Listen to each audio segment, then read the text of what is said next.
In a beautiful village lived a hard-working carpenter named Rehim. وہ لکڑی سے دروازے، میز، کرسیاں اور خوبصورت کھلونے بنایا کرتا تھا۔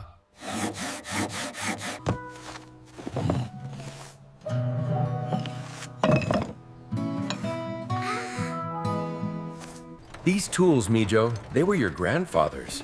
They taught me that anything can be fixed with a little patience and care.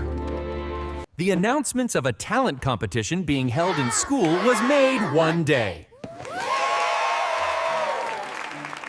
Ali started making a beautiful wooden bird with hard work.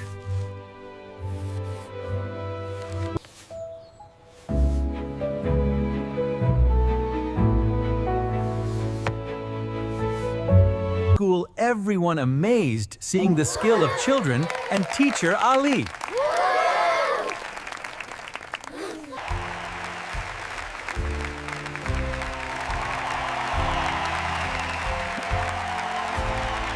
Ali showed the prize to his father, and tears of joy came to Rahim's eyes. Ali, this chair is exquisite. The carving is beautiful. Thank you. I focused on the details. You are truly gifted.